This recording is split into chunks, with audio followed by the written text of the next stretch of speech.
The laughter started before the door closed. Not nervous laughter. Not awkward. Clean, confident laughter from people who knew exactly how this would end. The document hit the table hard enough to slide. Paper scraping wood. A final sound. It stopped inches from his hands, like they wanted him to reach for it. He didn't. Silence followed. Thick. Deliberate. "Read it," someone said. He kept his eyes on the tabletop.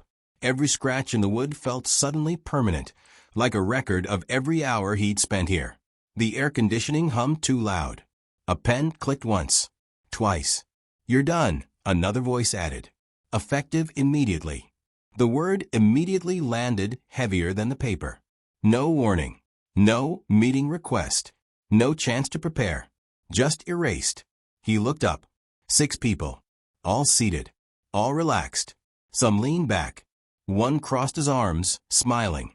The man at the center didn't smile at all. He watched, calm, like this wasn't a decision, just a formality. "You should understand," the man said. "This isn't personal." Someone laughed again. Softer this time. "Enjoying it." "Security is already on the way," the man continued. "We'll walk you out." Walk you out. The phrase sliced deeper than the firing itself. Not tomorrow. Not after clearing his desk. Now. Like a risk. Like a stain. He finally touched the paper. Termination notice. No explanation. No signature line for him. Just a date. Today. "After everything I fixed," he said quietly. The room reacted instantly. Chairs shifted. Smiles sharpened. "Let's not rewrite history," someone said. "You did your job. That's it. That's it." Another voice leaned in. Lower. Colder. "Actually, you didn't even do that well." The man at the center raised a hand, pretending to be reasonable. "We don't want this to turn emotional." Emotional. He swallowed. His throat burned, but his face stayed still. He folded the paper once. Clean. Precise. That seemed to irritate them. One of them stood. Walked to the glass wall. Pulled the blinds halfway open. The office outside froze. Desks. Screens. Heads lifting. People watching. "He prefers transparency," the man said, nodding toward the glass. "No secrets." They wanted witnesses. "You're being removed for incompetence," the standing man said loudly enough for the room beyond the glass to hear. "And for violating internal trust." A lie. A dangerous one. His pulse spiked. Reputation wasn't just pride, it was survival. Once that word stuck, it followed you everywhere. "That's not true," he said. The man smiled. "Prove it." The door opened behind him. 2 security guards stepped in. Uniforms crisp. Expressions blank. One reached for his badge. "Leave it on the table," the man said. "Company property." He hesitated. Not because of the badge. Because of what it represented. Access. Trust. Years of quiet work done without recognition. He unclipped it anyway. Set it down carefully. Right on top of the folded notice. The guards moved closer. "Before you go," the man at the center said, standing now. "There's one more thing." He paused.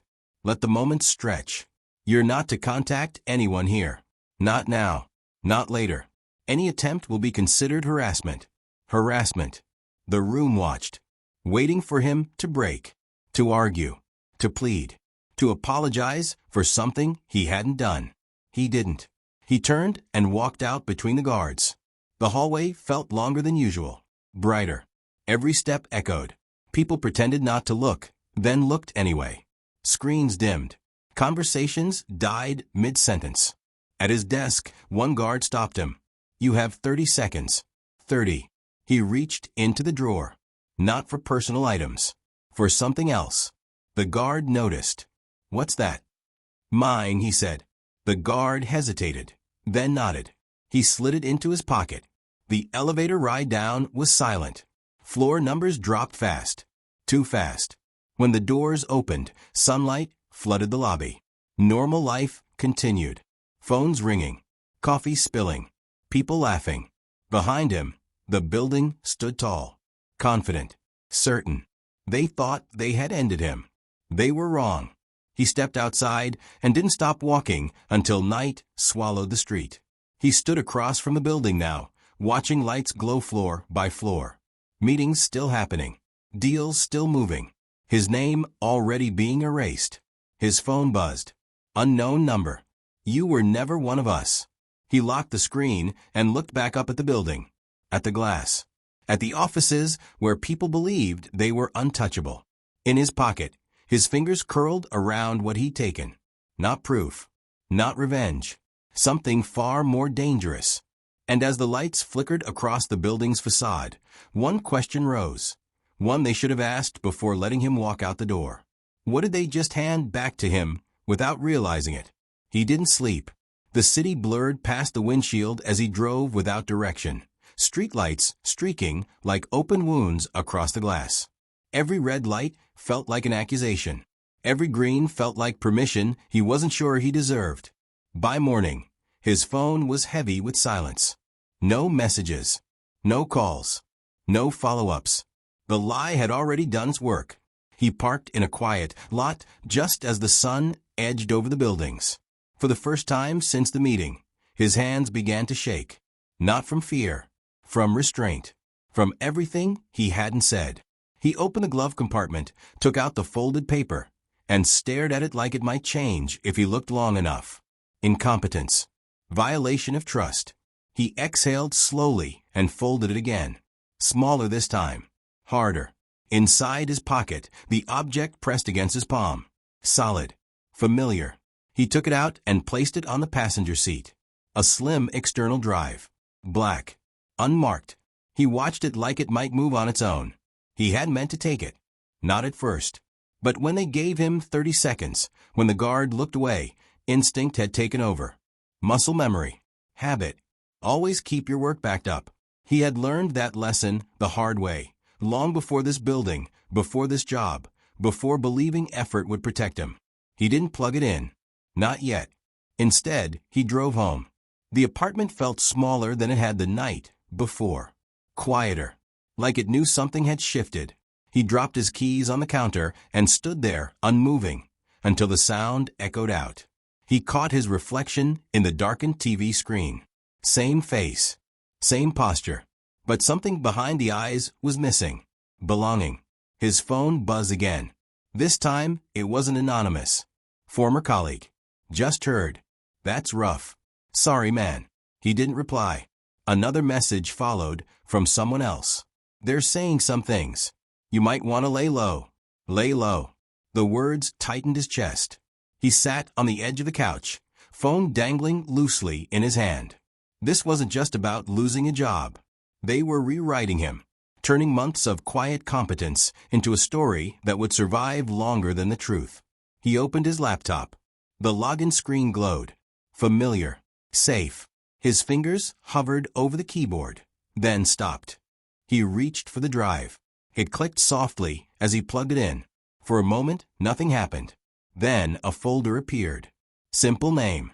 Date stamped. Inside it, files. Hundreds of them. Logs. Reports. Versions he'd saved out of habit. Screenshots taken when something fell off. Emails archived instead of deleted. Meetings summarized when no one asked him to. He hadn't collected them for leverage. He'd collected them because something about the place had always felt wrong. Deadlines moved without explanation. Numbers adjusted at the last second.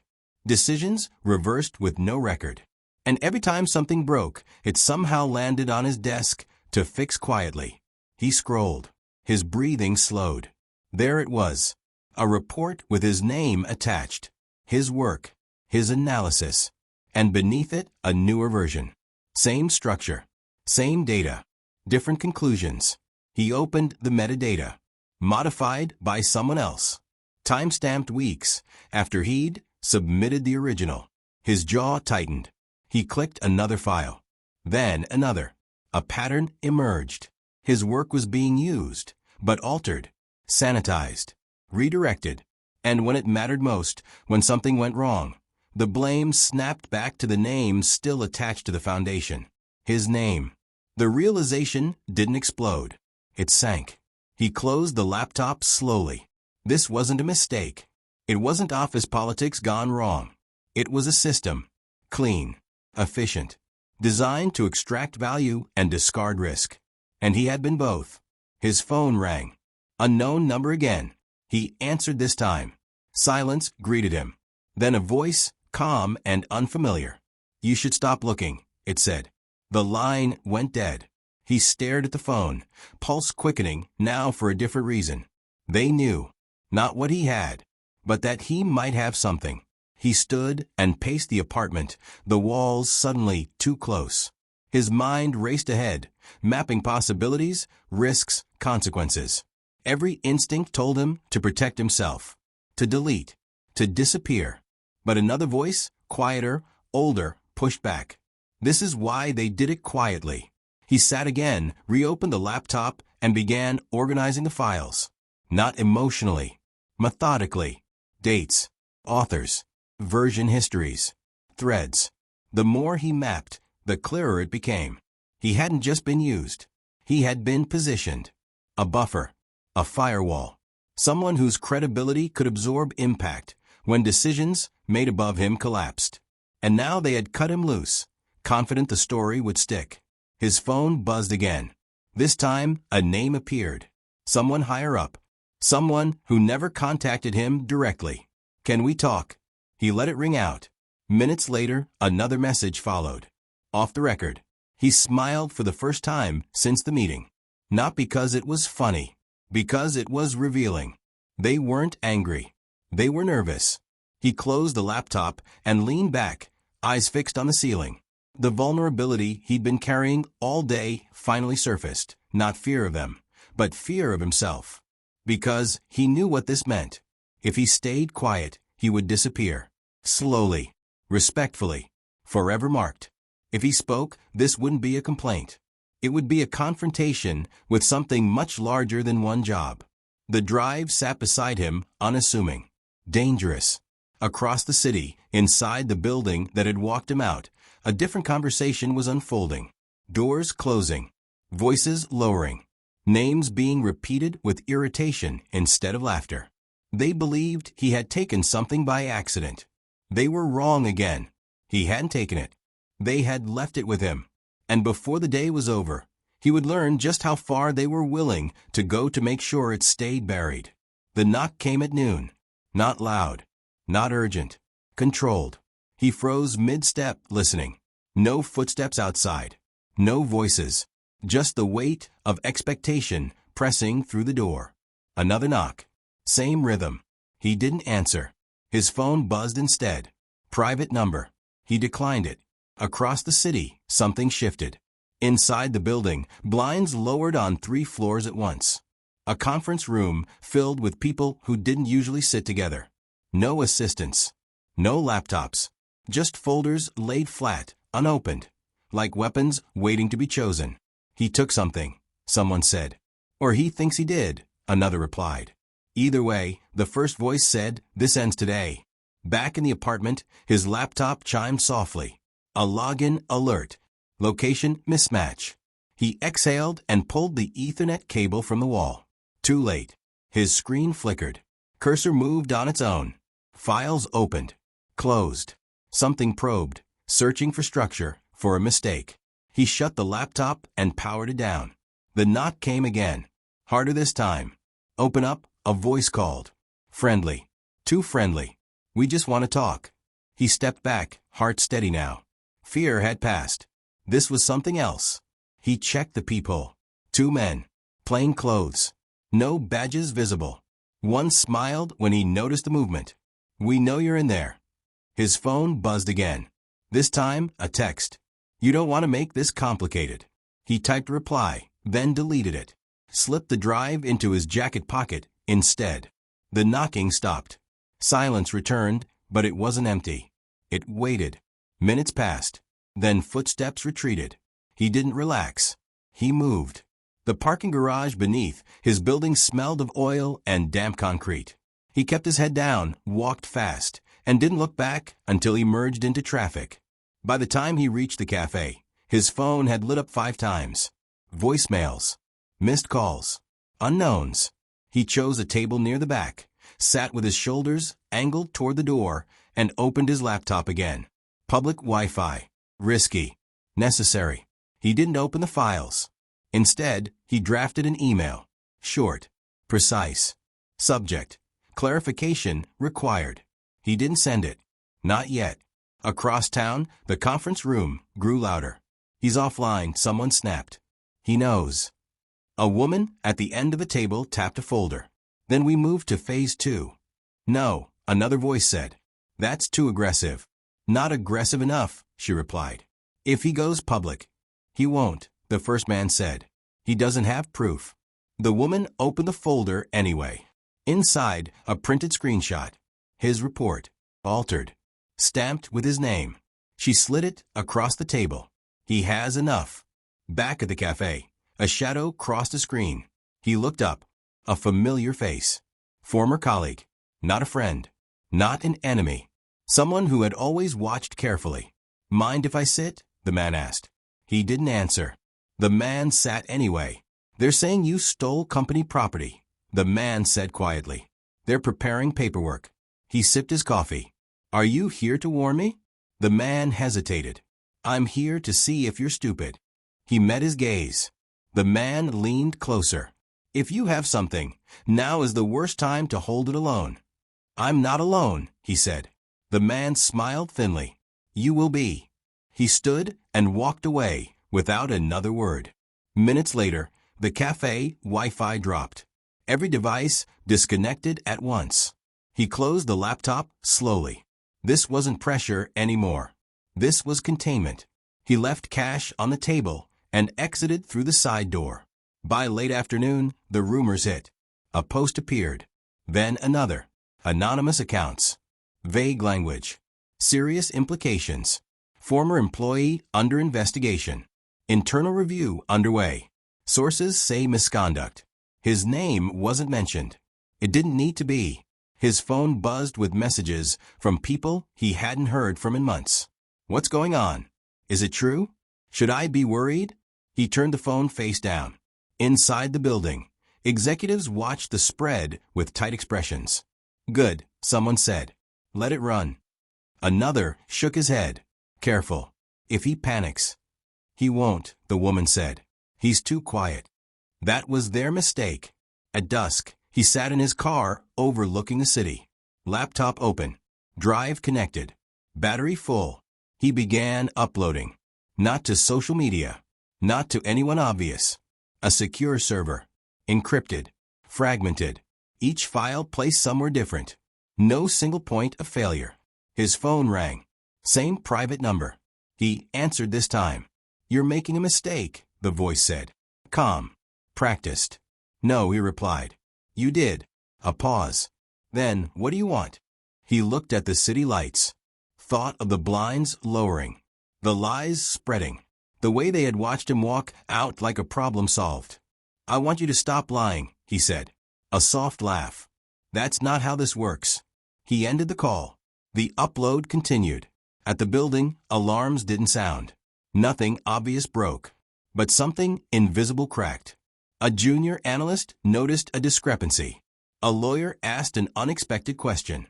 A partner hesitated before signing. Threads pulled. Slowly. Quietly.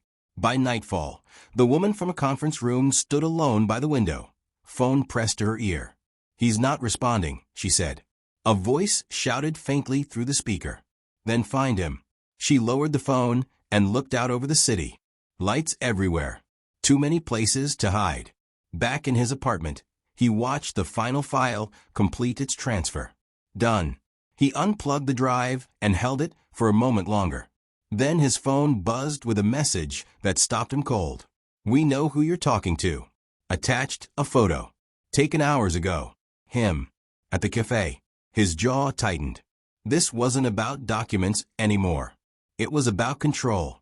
He stood, heart pounding now, not from fear, but from urgency.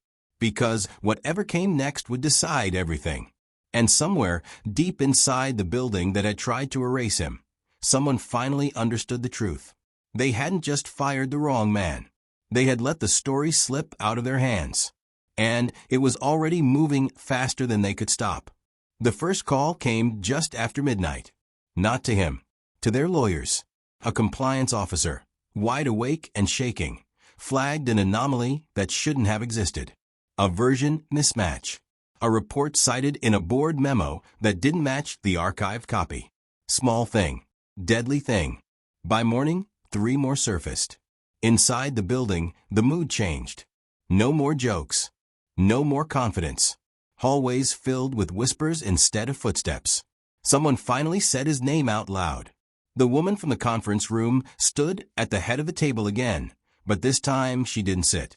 She paced. "He didn't leak anything," she said. "Not yet." A man beside her frowned. "Then why are regulators asking questions?" Silence. Because the files hadn't gone public. They'd gone somewhere worse. Back in his apartment, he watched the city wake up through half-closed blinds. His phone stayed quiet now. Too quiet. He opened his laptop. An email waited for him. From a domain he recognized immediately. Not corporate. Institutional. Request for verification. Follow-up inquiry. Reference attached materials. He opened the attachment. His files. Not altered. Not summarized. Originals. Metadata intact. Timestamps untouched. Names preserved.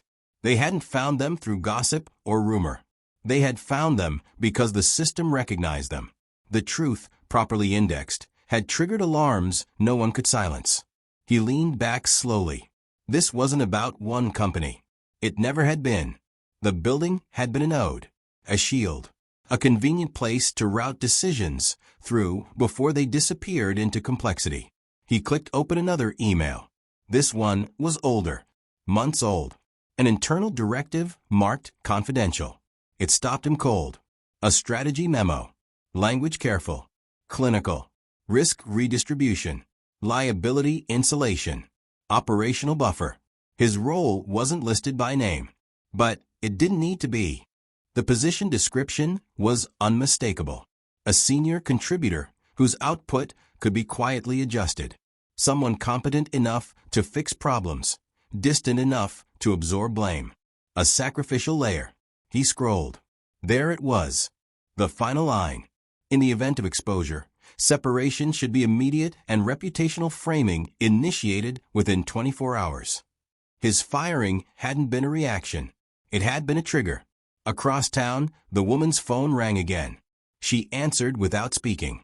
"They have copies," the voice on the other end said. "Originals." Her grip tightened. "That's impossible." "We thought so too." She stared at the table, at the empty chairs, at the spot where he had once sat, silent, unnoticed. "Who authorized the modifications?" the voice asked. She didn't answer, because she already knew. At noon, the first official notice arrived. An external review. Voluntary, they called it. But everyone understood what it meant. By afternoon, someone leaked that notice. By evening, journalists began asking the wrong questions. Not about him. About them. Inside the building, executives argued in closed rooms. Emails were recalled. Calendars wiped. Old conversations suddenly mattered. They searched for a scapegoat. They couldn't find one. Because the buffer was gone. He sat at his desk and watched it unfold in real time. Not with satisfaction. With clarity. Every file he had kept, every habit they had mocked, every time he documented instead of trusting, it all snapped into place. This wasn't revenge. It was exposure. His phone rang. A name appeared he hadn't expected. The man from the head of the table. He let it ring once. Twice. Then answered. "We can fix this," the man said quickly. No pleasantries. No power left. Quietly. "You already tried quiet," he replied. A pause. "What do you want?" He looked at the files one last time. "I want the truth preserved," he said. "In its original form. With the names attached." "That would destroy people," the man said. "Yes," he replied calmly. "It will." Another pause. Longer. "And if we don't agree?" He closed the laptop. Then the story finishes telling itself. The call ended without goodbye. Across the city, lights stayed on late in the building. Too many people working too hard to stop something that had already passed them. He stood and moved to the window. Watched clouds drift past the glowing logo that had once meant stability. They thought they had fired an employee. What they had actually done was remove the final layer between the truth and the world. And now, there was nothing left to absorb the impact. The reveal wasn't coming. It had already arrived. The only question left was how loud it would be when it landed. The first resignation came quietly. An email sent before sunrise. Carefully worded. Health reasons. Personal priorities. By noon, 2 more followed. Inside the building, desks emptied without announcements. Nameplates vanished. Doors closed and didn't reopen. The logo still glowed on the exterior, but inside, something essential had gone missing. Confidence. He watched the updates from his kitchen table. News alert stacking. Market reactions rippling outward. No headlines with his face. No interviews. No victory lap. That was never the point. Mid-afternoon, his phone rang again. This time, it wasn't private. It was official. A short conversation. Polite. Measured. They didn't accuse. They didn't threaten. They thanked him for his cooperation and told him someone would be in touch. When the call ended, the apartment felt lighter. Across town, the building felt heavier than it ever had. The woman from the conference room packed her office in silence. No farewell emails. No explanations. She paused once, hand on the doorframe, staring at the view she used to enjoy. She left the key on the desk. The man who had smiled during the firing didn't get that chance. His access badge failed at the turnstile. Security escorted him out the same way they once escorted someone else. No speeches. No scenes. Just a quiet walk past people who pretended not to look. By evening, the company released a statement. Internal failures acknowledged. Processes under review. Commitment to transparency. The words sounded familiar. He read it once and closed the browser. The drive lay on the table beside him. Smaller now. Less dangerous. Its job finished. He picked it up, turned it over in his hands, then placed it in a drawer and shut it. Outside, the city moved the way it always did. Cars passed. Lights changed. People hurried home with no idea how close they had been to a story that never needed their attention. His phone buzzed one last time. A message from a colleague who had warned him at the cafe. You're clear. They can't touch you now. He stared at the words for a long moment, then replied. I was always clear. He stood, slipped on a jacket, and stepped out into the evening air. The building loomed in the distance, still tall, still impressive, but no longer untouchable. For the first time since that conference room, he felt something settle inside him. Not triumph. Alignment. He hadn't won by shouting. He hadn't begged for fairness. He hadn't chased revenge. He had simply refused to disappear. And that was enough. As he walked into the crowd, blending back into a world that had almost erased him, one thought lingered. Quiet, steady, undeniable. Power doesn't belong to those who humiliate others. It belongs to those who keep the truth intact long enough for it to surface. If this story made you think about how often quiet people are underestimated, you're not alone, and I'd like to hear what stood out to you most.